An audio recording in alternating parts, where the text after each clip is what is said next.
podcast public service announcement. You're about to hear an episode in the middle of a multi-part show arc. If you haven't heard the previous episodes, we suggest you skip back to part 1 of this topic in the feed and listen in order. All right, Paranoid Strain Orchestra, hit it.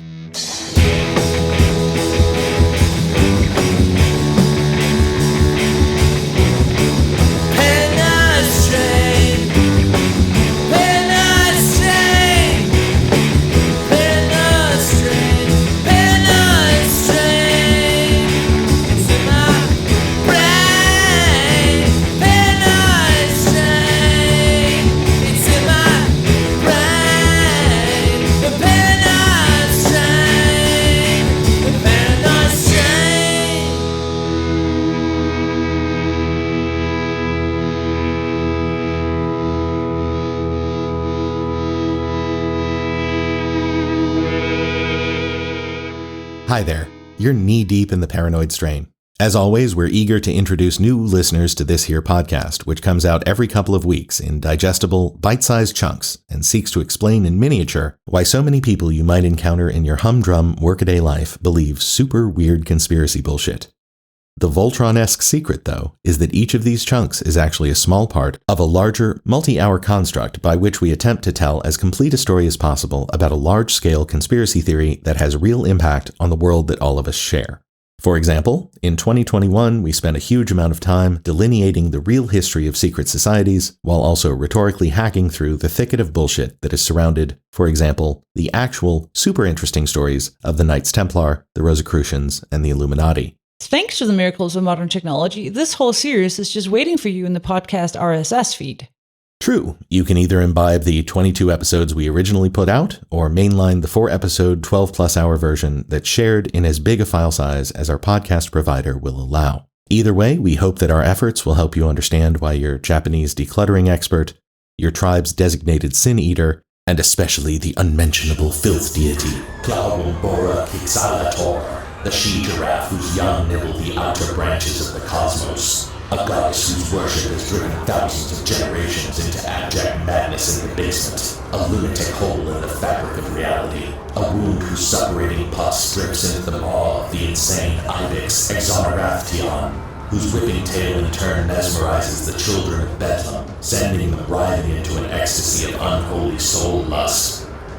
Bolt your windows, latch your doors, and yet still your children will fling themselves bodily against the gates you erect, breaking their mortal shells and polluting their minds to follow the incessant baying of the thirsty, unholy offspring, whose long, graceful necks pulse with the still glistening blood of the innocent. Where was I? Oh, right. Why all of those folks believe such ridiculous conspiracy theories. I'm your host, Fearful Jesuit, a man who will fight for your honor, a man who'll be the hero you've been dreaming of. We'll live forever, knowing together that we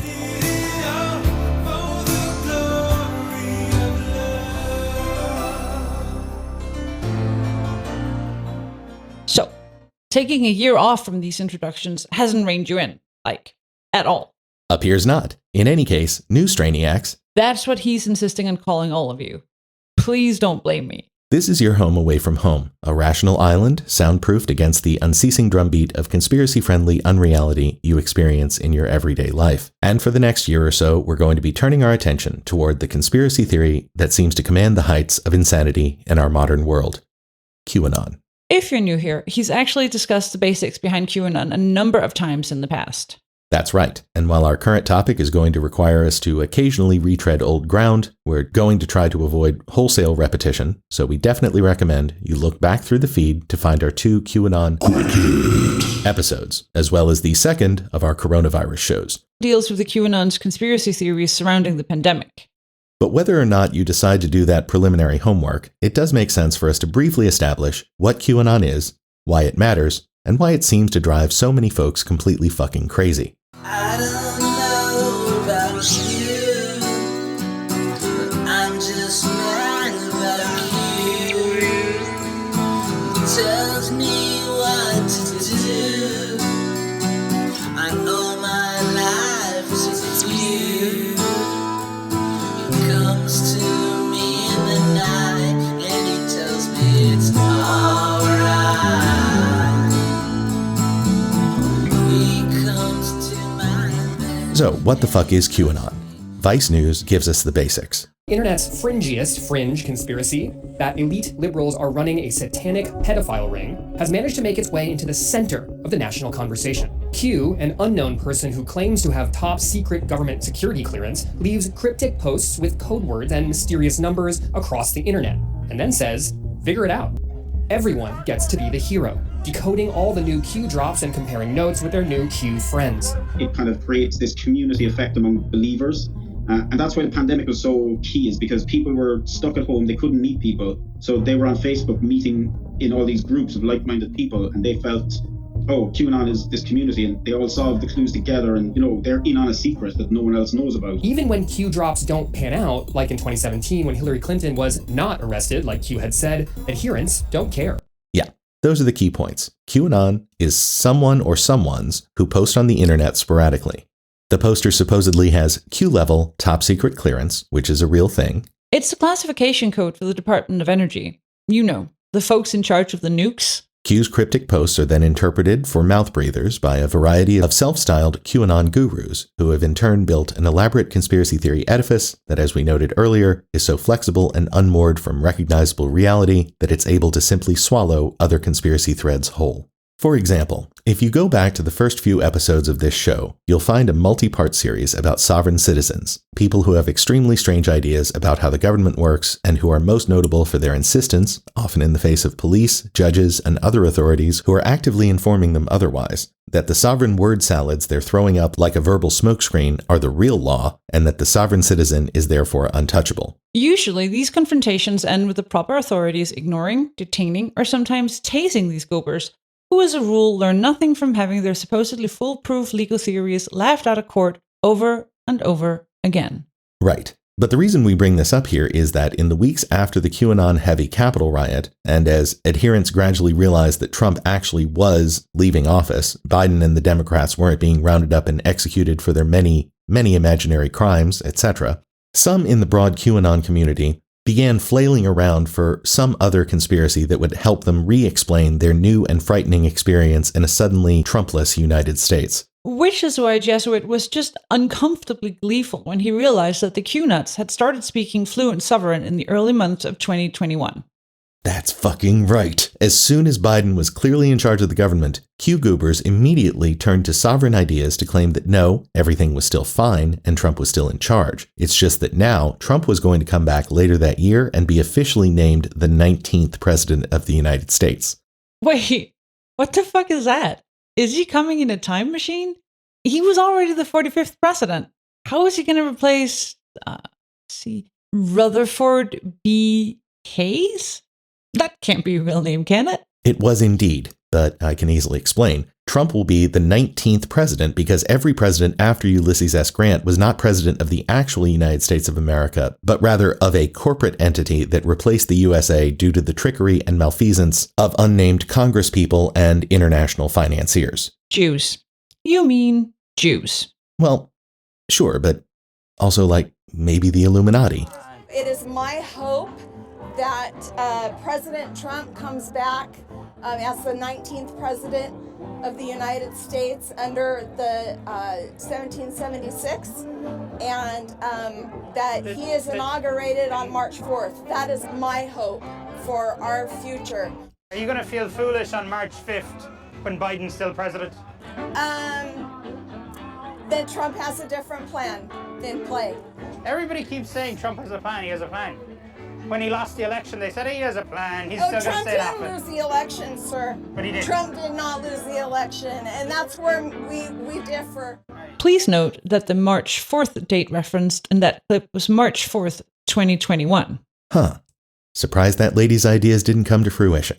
Anyway, this shit is straight up stolen by Q-nuts from their kissing cousins, the sovereign citizen nuts, and I, for one, refuse to sanction this sort of lunatic on lunatic violence. Liar. You're right. It's beautiful.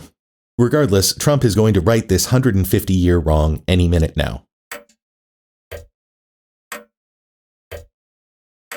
Okay, we'll check back on that later, but as QAnon evolves and mutates, we can expect it to continue absorbing and adapting other conspiracies in its own image. So we're going to talk about how both long-standing and new conspiracies are becoming part of the Q landscape that threatens to remake reality into something unrecognizable. And we're starting by getting back to Mr. Greeley, our old friend and Federal Reserve reporter. Now, it's true enough that the Federal Reserve isn't at the top of the QAnon conspiracy pile. That position is reserved for baroque and deeply creepy theories about child rape, the harvesting of endocrine glands, and such. Again, check out those older QAnon shows.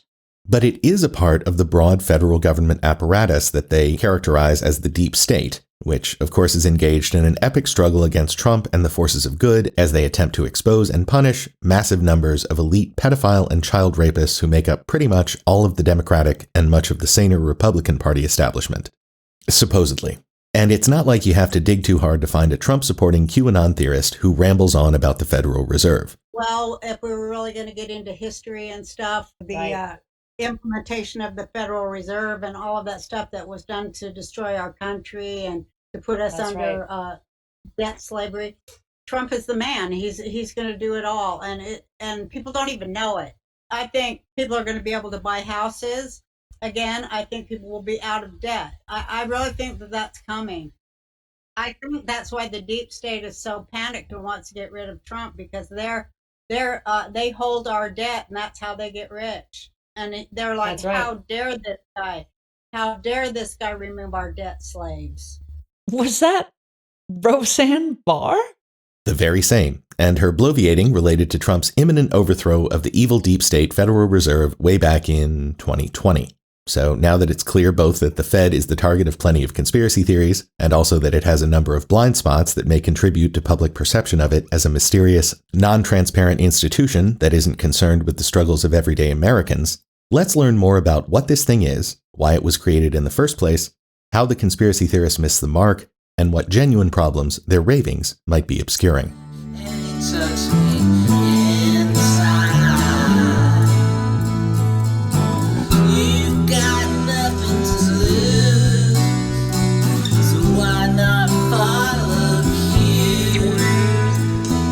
Everything starts to fuse when you listen to you. The secrets dance in your head and you feel right. Per Mr. Greeley's recommendation, we're using Roger Lowenstein's book, America's Bank, to provide the background that explains the situation around the end of the 19th century that set the stage for the rise of the Fed, starting with the fact that, by the year 1900, the U.S. already sported the world's largest economy, and yet the sophistication and resilience of our banking sector left a lot to be desired. The system, such as it was, had no central banking authority, the way every other leading economy did, and therefore each regional bank was left to its own devices, which, more often than not, meant that any time there was a financial turmoil, one or more of these banks would go belly up, leading to a chaotic and oftentimes ruinous state of affairs. So why didn't your country get with the program the way European powers did and create a central bank from the get-go? Well, that's the thing. We did, in fact, create national banks at a couple of points during our early history, including way back in 1791, when the founding father that surely by now everyone is sick of hearing about, Alexander Hamilton. pushed through a 20-year charter for the First Bank of the United States, which was designed to provide the liquidity and stability that was so sorely missing in the late 19th century. So what happened? In a sense, you can think of the effort to create a national bank in the U.S. as akin to the efforts of one man to build a castle in Monty Python and the Holy Grail. Well, the king said it was daft to build a castle on the swamp, but I've built it all the same, just to show 'em. It sank into the swamp, so I built a second one. That sank into the swamp. So I built a third one. That burned down, fell over, then sank into the swamp, but the fourth one stayed up. Well, it wasn't quite that bad, but it did take 3 attempts and a bunch of background machinations to get the Fed created. The first problem was that 20-year charter. It meant that the fight to create a central bank had to be fought all over again in 1811, and it failed. But then the second bank arose from the ashes just a few years later in 1816. Again, it had a 20-year charter, and if the renewal of the first bank was difficult, the renewal of the second became so controversial that the political battle over the topic is today known as the Bank War. The number one bank hater in the United States, former General Andrew Jackson, became the president, defeated the renewal, and essentially tanked the political will to create a new central financial institution for a couple of generations. 2 questions. First, was Andrew Jackson ever right about anything he did as president? Well, he was maybe the worst administration ever in terms of treatment of Native Americans, strongly opposed the abolition of slavery, made it impossible to rationalize the American financial system, inaugurated a period of large-scale corruption in government through patronage. I mean, he did manage to pay off the national debt, but most economists think that having that as a key national goal isn't that great of a plan. Oh, shit, wait, he did prevent the nullification crisis from tearing the Union apart in the 1830s. So yes, he was right about at least one thing. But he was also a super racist asshole. And the second question. Why were politicians like Jackson, as well as those who voted for them, obviously, so hell-bent on opposing a national bank? The answer boils down to the totally reasonable idea that a central bank would end up captured by the interests of Wall Street, or the biggest bankers, and wouldn't act in the interests of everyday Americans. Which, if I'm recalling correctly, both you and Mr. Greeley indicated is indeed a problem. Right. While most financial and economic professionals do indeed believe that having a central bank is absolutely vital for a modern advanced economy, it's also true that virtually all of the central banks around the world have either consistently or during crises acted in ways that benefited big financial institutions at least as much, or in some cases much more, than everyday citizens. And we're going to get back into that in just a little while when we return to our interview. For right now, let's just acknowledge that this is the case, yet also submit that central banks, though extremely flawed institutions in many ways, are simply a requirement to have the sort of big interconnected consumer economies that we in the West take for granted these days. And if you want to argue that the juice isn't worth the squeeze, then you might want to consider that the device you're listening to this podcast on probably wouldn't be possible without those big interconnected central bank featuring economies. Back to the history, the lack of a central bank led to a strange state of affairs by the end of the century, as Lowenstein notes. New York bankers wanted a central bank in part because they wanted to assume a greater role on the world stage. The America of the late 19th century was an industrial powerhouse, but a financial also ran. The U.S. dollar was a second-rate currency. Incredibly, the dollar was quoted in fewer currency markets than the relatively puny Italian lira or Austrian shilling. In monetary terms, America remained a stepchild of the Bank of England, whose interest rate maneuvers could, and often did, plunge Wall Street into recession. Financial independence required a more resilient currency, and one whose supply was regulated not in London or in Paris, but in America itself. Jackson and his anti-bank forces were so successful in vilifying the idea that those who began advocating for the Federal Reserve System 7 decades later were afraid to even call the object of their efforts a central bank. But it's not like things were great in the absence of a central bank. 2/3 of the banks in the country were state instead of federal banks, meaning they weren't subject to federal regulations, but also meaning they were not able to issue federal banknotes. As Lowenstein puts it, quote, the national currency was only accessible to a minority of its banks. I'm confused. You're saying that small state banks at the time had to issue some other currency than national banks? Like, if somebody went to his local bank in Indianapolis and withdrew some cash, it would be some sort of monopoly money shit? No, it would be notes issued by that bank or that state, but not by the U.S. government. And it would have an exchange rate with the federal currency, meaning you'd have to keep up with how much your money was worth in the U.S. currency, just as you do if you're traveling in a different country today. Paranoid strain, correction, and clarification. Thanks, quick hit guy. This is FJ jumping back into the narrative already in progress here to note that after we wrote and recorded the preceding, Mr. Greeley corrected us a bit on the way that we characterized the question of how the national bank and the state banks handled currency prior to the Fed. The problem with money in the 19th century is that you had all of these little banks out in the country that had complicated credit relationships with larger banks that were located in New Orleans and New York, and then even bigger creditors that were in Liverpool or London. You had this complicated chain of credit that was extending all the way, in some cases from England all the way to rural America. And every time there was a financial hiccup, every single one of those relationships, the trust evaporated, and it was very difficult to make sure that America sort of had a money supply that didn't every once in a while completely implode. When banks crashed, people held paper dollars that were suddenly worth nothing. There were times in the 19th century when money that people had, poof, disappeared. Think of sort of three eras of banking in the United States. First half of the 19th century, banks created their own notes. So your dollar bills were attached to a bank. In some cases, they were attached to a store. They had what we would now think of as an exchange rate. If you had notes from a Baltimore bank and you were in Philadelphia, you could pay at a slight discount with your Baltimore notes. And then the farther afield you were, if you had Atlanta notes and you were in Philadelphia, then you were in trouble. The discount was a lot steeper. During the Civil War, the United States created the national banking system. So basically, you could only issue notes if you were a nationally chartered bank and you bought federal debt. This got state banks out of the business of creating notes, of actually creating dollar bills. So then you only had sort of national bank dollar bills. What happened, though, how the smaller banks adapted, and this is a system we still recognize today, is they started taking deposits. You would deposit dollars, national banknotes, and then you still had deposits at these banks. And the problem is deposits are a liability to the bank. The bank then buys assets, loans. If the loans go bad, then it can no longer make good on all of its deposits. Basically, we took a system where the physical notes of a bank were sometimes questionable and replaced it with a system where the deposits were sometimes questionable. Wow, that's fucked. Well, certainly some people thought so, and so they set out to create a central bank without calling it a central bank. And that effort, concealing their true aims from the public as a group, meant that they were engaged in a conspiracy?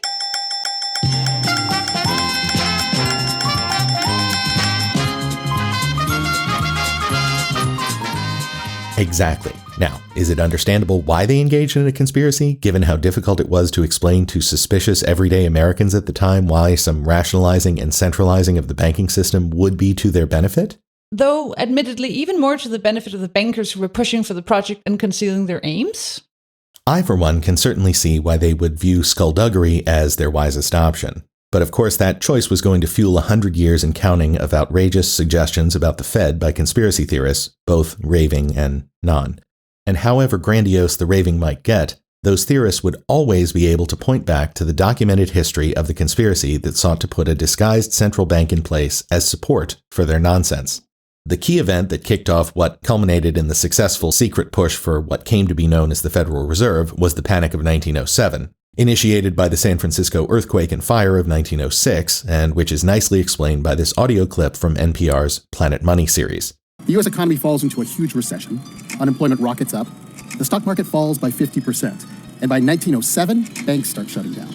This happens often during a financial crisis. You've probably heard of a run on the bank like in Mary Poppins or It's a Wonderful Life. People panic, and then they start pulling money out of the banks that might otherwise be totally stable. The thing is, when banks fail, businesses can't borrow any more money. They lay people off. There's even more fear, and the cycle just keeps going. And back in 1907, the U.S. government had no institution to deal with this panic. There's no way to even try and control it. So the job of saving the U.S. economy falls to the most powerful banker in the world. One man, J.P. Morgan. At this point, Morgan is basically running the world economy from his private library in a mansion on Madison Avenue. One Saturday night, he calls some of the most powerful bankers in America into the library, and he tells them how he's going to fix the panic. He says, "We're going to pledge to contribute $25 million to a pool of money that will be used to save the banks. And we're not leaving till all of you sign." He locks the doors and goes to his secretary's office to play solitaire until the bankers figure things out. Morgan essentially single-handedly stopped the bleeding, the panic ended, and the country was on the road to economic recovery. Problem is, this isn't the first time this had happened, not by a long shot. The Panic of 1907 wasn't the first America had barely survived. There was the Panic of 1819, the Panic of 1837, the Panic of 1893, the Panic of 1896. This was not a one-time thing. It was bound to happen again. And Morgan was 70 years old, working 2 hours a day. He was just not the guy who was going to keep saving the entire financial system. Yeah, expecting one septuagenarian to fix the economy on demand wasn't a great long-term plan. As a result, as has become conspiracist Hall of Fame legend by now, a group of 7 men met in secret at the Jekyll Island Club off the coast of Georgia. These included a senator, the secretary of the Treasury, and 5 bankers, 3 of whom essentially represented J.P. Morgan himself, or his various banks, trusts, and interests. Over 10 days, these men laid out the framework of a plan that would eventually, with modifications, become the Federal Reserve System. Jesus, yeah, secret meetings of bankers and government officials done with code names and under the guise of duck hunting. This approach does not seem designed to engender public trust. It does not. And as Lowenstein points out, when the details emerged more than 20 years later, the conspiracy theorists had their knives out. Thanks to its secrecy and its glittering cast, the Cloak and Dagger retreat would give rise to legions of conspiracy theories. For gold bugs, anti-Federal Reserve zealots, and flat-out cranks, the 1910 escapade would come to assume mythic significance. Over the decades, its suspicious character seemed only to grow larger. In 1952, Eustace Mullins, a Holocaust denier and conspiracy theorist nonpareil, described the secret meetings of the international bankers as a conclave of the Rothschild family linked backward in time to Hamilton and forward to Winston Churchill, Franklin D. Roosevelt, and Joseph Stalin. Mullins was inspired to probe into the central bank during a hospital visit to the fascist sympathizer Ezra Pound and devoted his career to a lunatic blend of anti-Fed and anti-Semitic diatribes. Holy shit, did you hear that, Dana? They're blaming the Rothschilds. Do you know what this means? I mean, I unfortunately suspect... Yes? That you're going to use this opportunity to once again roll out Jesuit's maxim of conspiracy underpinnings. You forgot the trademark pending. Because I suspect that, in fact, it's not. Pending, that is. I'm slow with paperwork, but once again, we've got another proof that behind all conspiracies, it's either the space aliens, the Illuminati, or the Jews. Wait until he regales you with his theory about office fruit plates. No, nobody wants to hear what... Wait, what's that? You all very much do want to hear my opinions about how to improve all office fruit plates? Oh, but I couldn't. It's just too digressive and self-indulgent. Come on, Jesuit. Don't hold out on your biggest fans. Give the people what they want. People want this information. Wait, no, they need it. Well, okay. But only because Dana insists. I am so sorry, everyone. It's just the script. Hopefully this will all pass very soon. How often has this happened to you? Oh, awesome, a free fruit plate. At least a sweet taste of assorted fruit will ease the torment of this quarterly budget review. Sorry, Bob. All of the good fruit got swept up by the first 10 people to arrive. All you're left with is the dregs. Oh, well. Looks like it's a few missed grapes and cantaloupe for me. Oh, Bob, you nutty optimist. You wish you got cantaloupe. What you get is honeydew. Oh, Lord Jesus. No! Anything! Burn down my house, poison my dog, sacrifice my firstborn to the Dark Lord, but not honeydew! If only Bob's company knew there was a better way. We know you don't want to pay for a whole tray of expensive strawberries, blueberries, pineapple, and all of the other most delicious fruits. You've got a budget to consider. So most resort to lining the tray with slices of cantaloupe and honeydew. But researchers at the Jesuit Institute of Melon Studies... Oh, come on.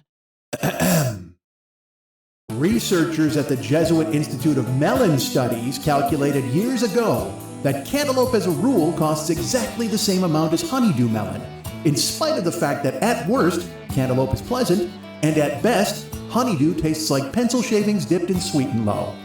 But that means... Yes, ghost of the recently departed Bob. Your life could have been saved if only they had ordered double the cantaloupe to form the inexpensive substrate on which they built their tower of fancy fruit for the early arrivals and left the honeydew to be crushed into livestock feed like it deserves. And that would mean... Well, that would mean you would have found a plate of pleasant, pale orange cantaloupe instead of the green death melon. And your company would have avoided a wrongful death lawsuit. Don't wait for your employees to defenestrate over your fruit choices. Buy more cantaloupe today. How long have you been sitting on this little obsession? Just like 20 years or so. And this is the type of skit we can expect more of? I mean, they'll usually have more to do with the show than this, but no guarantees. Anyway, back to the actual topic. Lowenstein goes on to name a more influential modern anti-Fed conspiracy theorist as well. Some years later, G. Edward Griffin transformed paranoid theories into a lucrative cottage industry. A one-time writer for the John Birch Society and for Alabama Governor George Wallace, and the author of a previous book espousing a miracle cancer cure, in 1994, Griffin penned The Creature from Jekyll Island. This book, which became a steady seller, argued that the bankers who came to the island in 1910 did so to establish a cartel with the aim of suppressing competition in banking and confiscating the people's wealth. For such writers, Jekyll became a metaphor for central banking, supposedly an international plot to bury civilization in debts. Sure enough, to this day, G. Edward Griffin and his Creature from Jekyll Island book is the #1 reference you'll find among the less raving anti-Fed conspiracists. But for the most part, the book is the kind of conspiracy-leaning tome that's just wrong, not entertainingly wrong. Also, Griffin has conveniently given a number of speeches on the topic of his book that we can find on YouTube, so we can let him synopsize his own argument for you. When I did my research on this topic, I came to the conclusion, which may startle you folks here, that the Federal Reserve System does not need to be audited. It needs to be abolished. And the reason I say that is because I'm sure that if they audited the Federal Reserve System, they would find out that it's doing exactly what it's supposed to do. There's no secret there. There's no shenanigan going on behind the scenes. It's all out in the open. If we'll just study the Federal Reserve System on the basis of what we know already, if we'll read their literature, if we'll dig into the history, we find out that it's one of the greatest scams of all history. Out on the surface, it doesn't need an audit. First of all, it is incapable of accomplishing its stated objectives. 2, it is a cartel operating against the public interest. 3, it is the supreme instrument of usury. 4, it generates our most unfair tax. 5, it encourages war. 6, it destabilizes the economy. And 7, it is an instrument of totalitarianism.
Hello, my name is Sandro. And my name's Zach.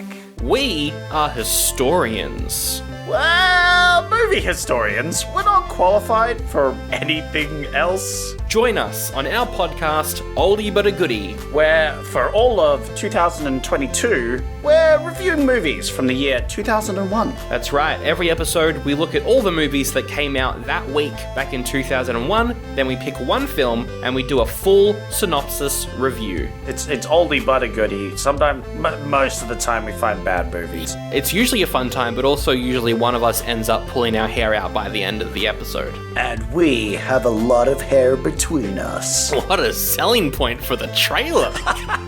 Yeah, I thought it was pretty exciting. Oldie but a goodie. Listen now wherever you get your podcasts.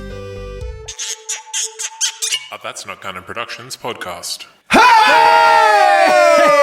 Hello! Welcome to 100 Horrors, a comedy podcast that seeks to rank the best 100 horror films of all time, as dictated to us by a poster that one of us owns. Every week, we bicker over another film in an attempt to give it an overall scare factor and secure its place in the 100 Horrors list. With features such as...